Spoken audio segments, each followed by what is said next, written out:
Hello friend नमस्कार।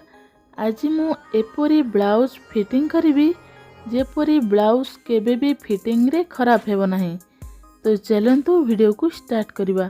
जदि मो चैनल रे नुआ अछंती ताले लाइक शेयर सब्सक्राइब करनियंतु। तो प्रथमे देखंतु ब्लाउज साइड फिटिंग सही तरीका रे नहेले आपणको ब्लाउज साइड रे झूल आसी जाए। तो आमे किपरी साइड जॉइंट कले आपणको ब्लाउज केबे भी झूल आसीबनी। जदि साइड फिटिंग रे ब्लाउज झूल आसी जाए ताहले ब्लाउज रो फिटिंग लुक भल देखा जीवनी। तो तेणु आमे परफेक्ट ब्लाउज फिटिंग कले ब्लाउज रो लुक भल देखा जीवो एवं पिंधिबा पई कंफर्टेबल लागिवो।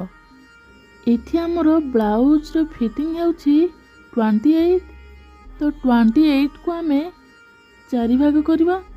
तो देखंतु चारि भाग कले हमरो एक भाग आसिला 7 इंच। तो 7 इंच प्लस 2 इंच मार्जिन पाए। तो 2 इंच आमे मार्जिन पाए नहीं गले। तापरे एठी देखंतु आमे चिन्ह देला परे काख साइड ठारू अंटा साइड को आमे गारो टाणी नेबा। तो हमरो फिटिंग साइड को गारो टाणी हमरो बळका कपड़ा गुडी को कटिंग कर देबा। साइड कपड़ा गुडी को आमे कटिंग करबा द्वारा हमरो ब्लाउज रो फिनिशिंग भल आसी थाए। तेणु आमे बळका गुडी को आमे अजथा न रखी कटिंग कर देबा। एपट साइड मध्य देखंतु आमे 7 इंच रे चिन्ह देबा। तो हमरो बोताम साइड को छाड़ी की आमे सेठू 7 इंच रे चिन्ह देबा। तापरे प्लस मार्जिन पे 2 इंच रे चिन्ह देबा। 2 इंच हमरो बराबर हो जाउछि। तो देखंतु आमे काख साइड ठारू मेजर टेप रखी की आमे एभली ड्राइंग करबा। तो हमरो जेपरी हाफ इंच बळका साइड को रहिबो एही साइड को मध्य साइज करके कटिंग कर देबा। देखंतु बैक साइड को 2 फोल्ड करके आमे मिडिल पॉइंट रे चिन्ह देबा।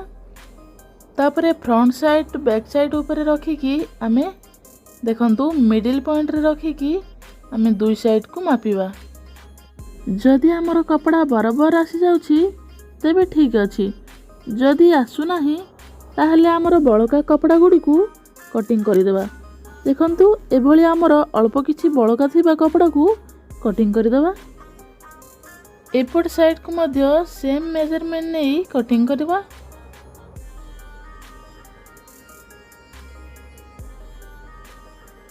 तापर आमे आर्म होल जॉइंट करबा।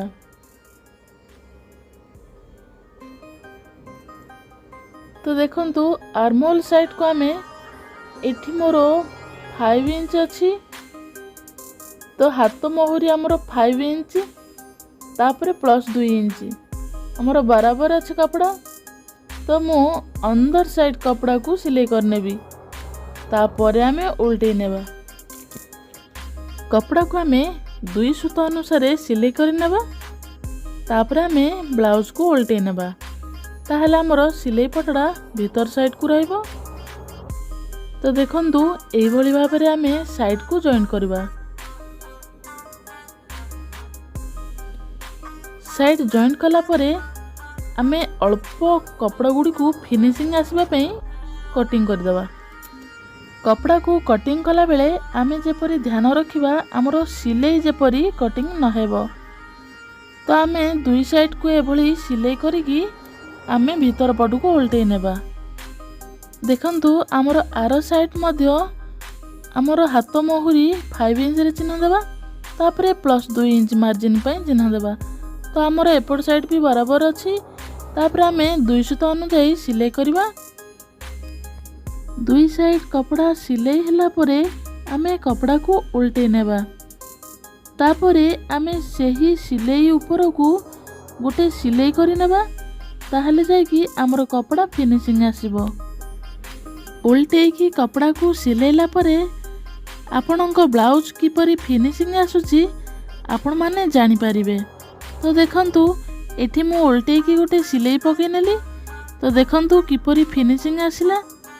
तापरे आरो साइड को मध्य सेही भली तारी ऊपर गोटे सिलाई करनेबी।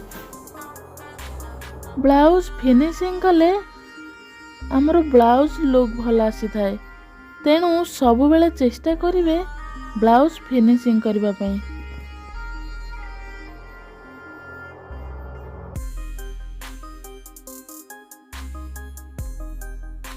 दुई साइड को सिलेला परे आमे बे अंटा पट्टी रे चिन्ह देबा।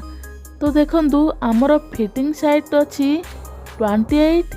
तो आमे बोताम पट्टी को छाड़ी की आमे मेजर टेप को एभली माप करिकी आमे 28 रे चिन्ह देबा। तो आमर 28 अच्छी फिटिंग लाइन।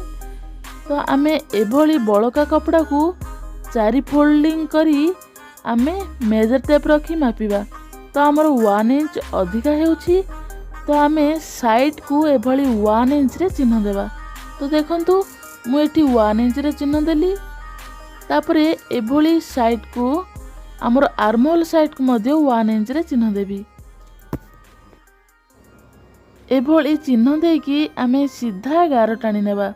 तो आमे गार टाणीले आमर सिलेबा पई सुविधा हेबो। तापर आमे आर्महोल रे हाथ मोहरी की चिन्ह देबा। तो हाथ मोहरी अच्छी 5 इंच। तो देखंतु 5 इंच रे गोटे चिन्ह देली। तापरे एही सीधा लाइन को आमे जोड़ी देबा। एभली साइड जॉइंट करबा द्वारा ब्लाउज केबे भी खराब हेबो नाही एवं फिटिंग भल आसीबो। सबु बेले चेष्टा करंतु आपणको ब्लाउज फिटिंग आसीबा पई। जदि ब्लाउज फिटिंग आसीबो तेबे ब्लाउज केबे भी खराब हेबो नाही। दुई पट साइड समान भाव रे जॉइन करंतु तेबे जाई कि ब्लाउज छोट बड़ हेबो नाही। तो देखंतु एठी मध्य मु 1 इंच नैछि मेजरमेंट। तो देखंतु आर्महोल रे भी 1 इंच। तो एभली साइड जॉइन करिकी आमे आर्महोल रे चिन्ह देबा। तापर आमे हाथ मोहरी 5 इंच रे चिन्ह देबा। तापर 5 इंच को एभली गार टाणिकी आमे सिलाई करि नेबा। एभली फिटिंग करबा द्वारा ब्लाउज परफेक्ट बनिबो। तापरे सही सिलाई साइड को आउ एक सिलाई पकेइबा द्वारा आपण मानक ब्लाउज लूज किंबा टाइट हेले सही सिलाई काम रे आसीबो।